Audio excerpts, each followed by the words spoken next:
Bien, eh ben, vous me demandez ce qui me fait marcher dans la vie. C'est une question qui m'intéresse parce que je n'y ai jamais vraiment réfléchi jusqu'à aujourd'hui. Parce que on vit sans se poser ce genre de questions. Et puis, à vrai dire, ça me paraît pas nécessaire de me la poser. Et puis, si,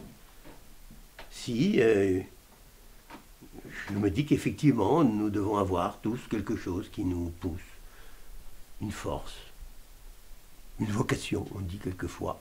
Je me suis posé la question, est-ce que j'ai une vocation? Je ne crois pas. Je pense qu'il n'y a pas une seule force, une seule idée qui me pousse.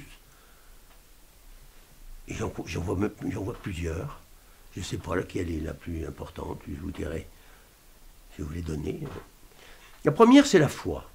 C'est quelque part la foi en l'homme. Des amis déjà, les relations amicales qui peuvent évoluer avec les distances, le fait qu'on soit plus tout le temps ensemble, etc.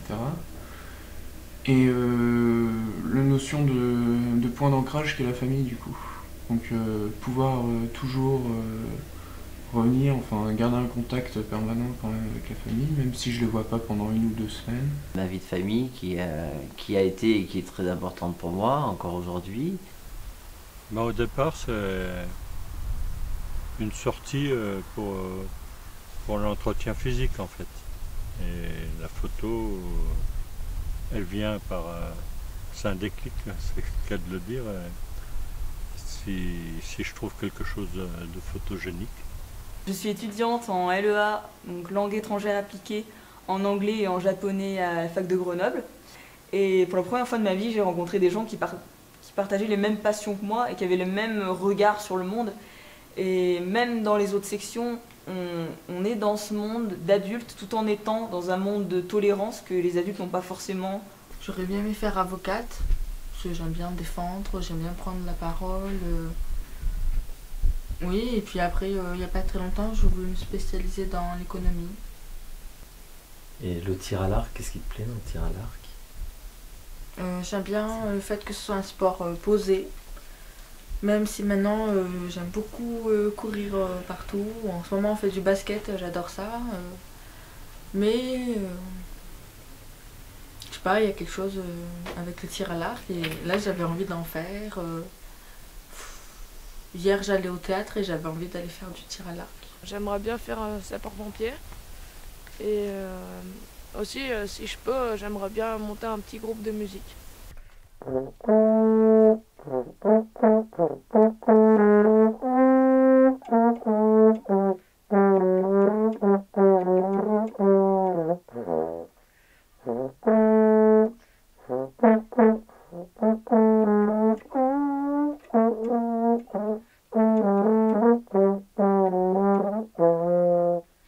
Voilà, c'était un petit morceau de la Traviata. Voilà.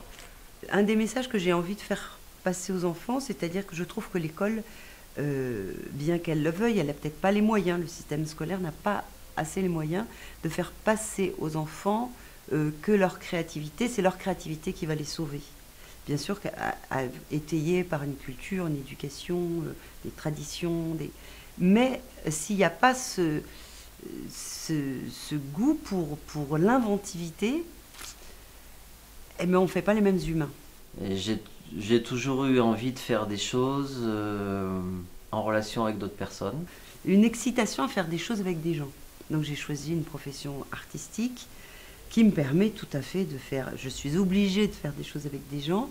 Et aussi, je suis dans le domaine de l'art vivant, c'est aussi de penser... Il y a une adresse, on pratique un art, une matière, que ce soit la voix, la comédie, la marionnette, un instrument de musique.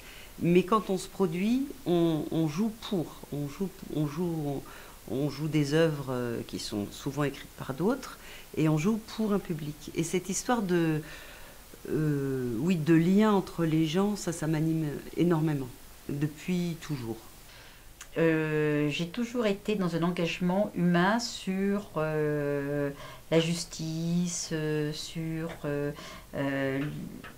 le sud, le nord, et en général sur l'exclusion. Et j'accompagne des personnes en difficulté, cabossées par la vie, égratignées, sans un accompagnement social et professionnel pour leur permettre de mettre un peu la tête hors de l'eau, de retrouver une écoute, de retrouver un lien social et de se projeter sur un avenir avec un grand A, un avenir qui pourront leur donner la chance et la possibilité d'être des hommes debout. Je pense qu'il faut aller vers les autres et indépendamment de ça, il ne faut pas s'interdire les choses, il faut se faire plaisir. Moi, je fais de la musique, je fais de la peinture. On peut ne pas être Rembrandt et avoir envie de faire de la peinture, même pour soi. Moi, je suis content de le partager, mais si je le fais pour moi, je suis content. Je fais de la musique, je suis ravi de le partager.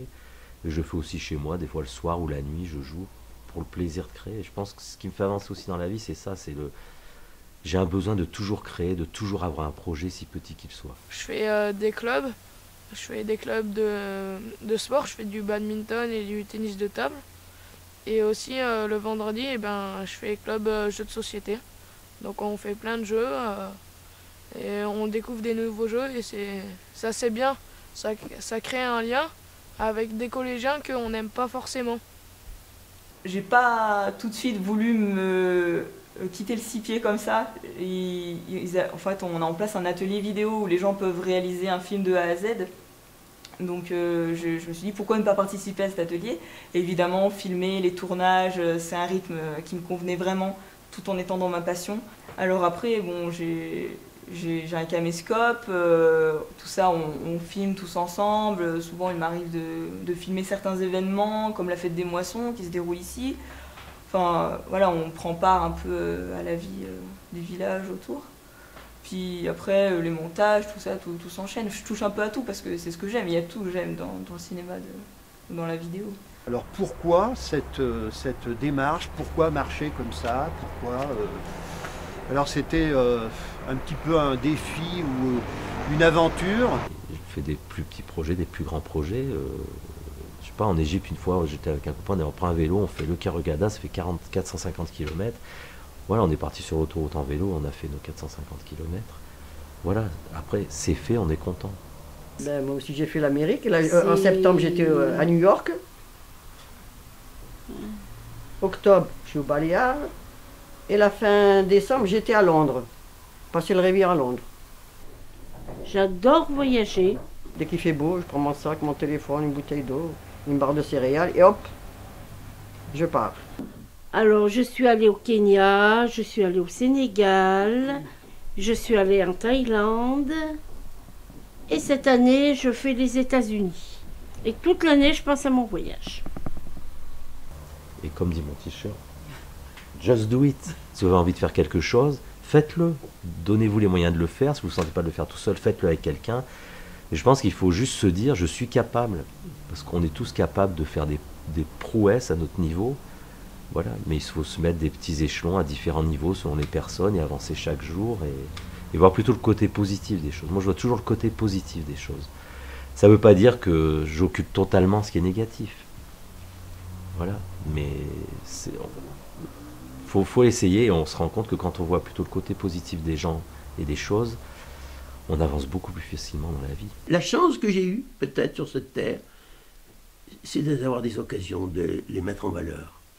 Alors, une des principales choses qui m'anime, c'est aussi l'amour. L'amour des gens, l'amour des autres. C'est l'amour. C'est l'amour que je reçois d'abord de Dieu, parce que je suis très convaincu et je le sens dans ma vie de chaque jour que je suis aimé de Dieu. Je crois que ce que j'ai envie, je crois que ce que j'aime, c'est la vie, tout simplement. La vie.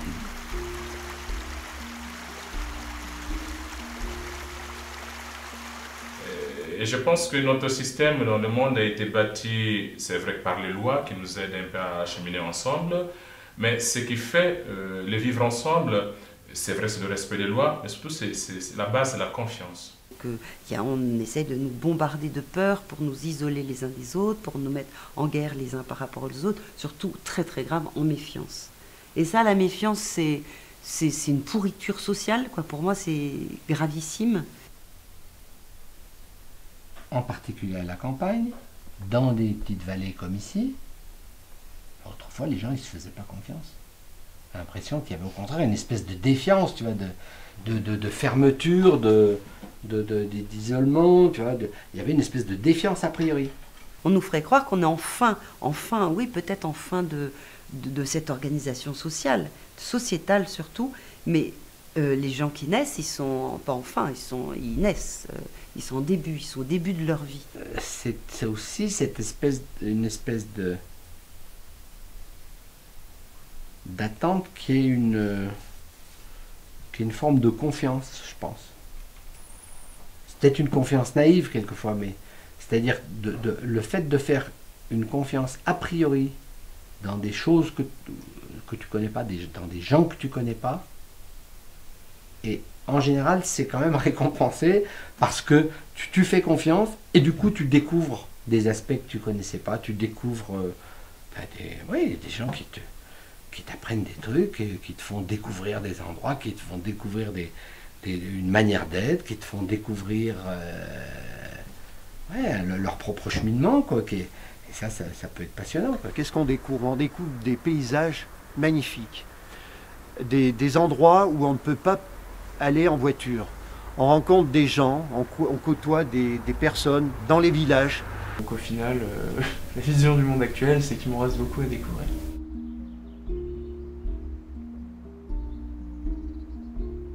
On a connu beaucoup d'emplois. Là, on est vraiment dans une période dure. Peut-être qu'on est au bout ou pas. Enfin, mais je pense que ça va revenir. Hein. Non, ça peut pas aller sans arrêt dans ce sens-là. Donc il faut quand même rester un peu optimiste. Et y croire, je pense que d'y croire, c'est ce qui fait tout. Je pense que cette crise morale, globale, mais aussi économique, elle va favoriser l'éclosion de nouvelles idées, de nouvelles perspectives et de nouvelles organisations, parce que quelque part, on sera obligé de s'organiser autrement. On le voit bien avec les problèmes de pollution actuellement, que ce soit en région parisienne ou un peu partout en France, avec aussi les évolutions climatiques. On voit bien qu'on va être obligé de changer de pratique. C'est que il y a quand même pas mal dans la jeunesse de gens, de jeunes qui prennent conscience qu'il faut changer un peu tout ça, quoi. Mais bon, peut-être pas toujours comme on le voulait avant, d'une façon très utopiste, peut-être pas comme en 68, mais d'une façon plus réaliste, vous voyez, qui se disent, tiens, mais non, c'est bon. Ils ont fait toutes les conneries, nos parents. Il faudrait peut-être qu'on change, quoi. Ou alors qu'on freine, quoi. Mais en fait, moi, personnellement, j'aimerais plutôt sortir du système, tout simplement, et trouver un moyen de vivre en autarcie. Les jeunes sont quand même un peu dans leur monde, on va dire. Ils ont ce monde virtuel que nous, on n'avait pas, où ils sont avec Internet, enfin les machins que nous on n'a pas connu. Nous, c'était la suite logique de les parents étaient à la mine, nous on rentrait, on parlait mieux, après on était déjà d'entrée de jeu du fait du boulot, on était toujours avec un monde un peu plus vieux, quoi. Pas dans ce monde virtuel, on était toujours en face de quelqu'un à qui parler. Ce que j'avais envie de faire, je crois que je l'ai fait en partie, c'est laisser une trace derrière moi. Les domaines dans lesquels j'ai pu m'investir, c'est des domaines dans lesquels il y avait une dimension artistique. Voilà, parce que je suis musicien, enfin, c'est quelque chose qui prend beaucoup de place dans ma vie, et donc j'ai essayé de me mettre au service d'autres personnes à travers ce que j'avais reçu, moi, en tant que musicien. Essayer de contribuer à l'avancée des choses dans tous les domaines, hein, que ce soit l'environnement, le social, peu importe, mais faire en sorte que au moins on puisse avoir apporté quelque chose dans notre passage sur Terre qui est relativement court à l'échelle de la Terre, quoi. Et je me dis qu'on est aussi responsable de nous-mêmes. Dans un monde où dans le futur, il faut reprendre cette responsabilité qu'on a de nous-mêmes et arrêter de nous laisser un peu, quelquefois, manipuler et tout. On déresponsabilise tout le monde dans notre époque, on prend tout le monde en charge pour tout, il y a des psychologues de tous les côtés, il y a des spécialistes de tous les côtés, et finalement, ça sert à quoi? À rien, parce que c'est nous qui sommes maîtres de nous-mêmes. Très souvent, on regarde la télévision le soir, par routine, par facilité, tu vois. Quand un coup de pompe, un petit coup de pompe, quand tu as fini de manger, tu es un peu tranquille, tu hésites un peu de dire allez, je vais aller lire ou je vais faire un truc. Le petit temps que tu hésites, Prof, tu as regardé les infos à la télévision et tu te laisses embarquer.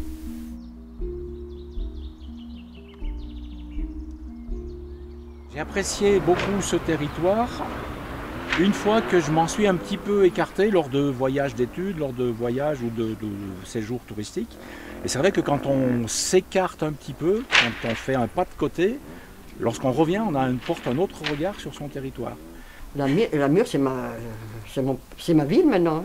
Je ne pourrais pas aller nulle part. Hein. Même si je vais voir ma famille, je languis de rentrer. Hein. Je connais tous les coins et les recoins de la Mure. Alors, hein. Sur ce territoire, c'est vrai que moi depuis longtemps j'y suis impliqué puisque j'ai lancé des associations comme la bibliothèque coopérative de Notre-Dame-de-Vaux, comme le cinéma itinérant rural, Ciné Village. J'ai été élu local. Bon, pendant un certain nombre d'années, je me suis occupé de la chorale de la Mure, de l'école de musique de la Mure, par exemple. Ça m'a occupé une grande place dans ma vie. Bon, aujourd'hui, j'ai des engagements un peu différents, notamment mon engagement dans l'association de la Mure Cinéma Théâtre. Il se trouve que j'étais une des dernières personnes à trouver un stage, on n'arrivait vraiment pas à trouver de place. Et on a appelé par un pur hasard ici, et Bruno Thomas, qui s'occupait de la vidéo, nous a dit on n'a jamais pris de stagiaire, mais on pourrait essayer. Puis aujourd'hui, je touche un peu à tout aussi, pied. La vie de la Mure, ça m'a intéressé. Et ça m'a fait vivre. J'ai créé un musée, le musée de la Mure, de toutes pièces. J'ai pas choisi d'habiter en Matésine, mais en même temps, je m'y plais bien. Il y a de quoi faire. Hein. On a découvert aussi des lieux fabuleux. Des paysages exceptionnels. Bon, on en voit un petit peu en Matésine. On a aussi un site magnifique. Ça peut être un détail par terre, une montagne, un nuage, ou un environnement, la neige ou n'importe, le ciel. Un poète allemand du XVe siècle, Martinus von Pibrac, il disait ceci: « Je suis je ne sais qui, je viens je ne sais d'où, je vais je ne sais où, je meurs je ne sais quand, je m'étonne d'être aussi joyeux.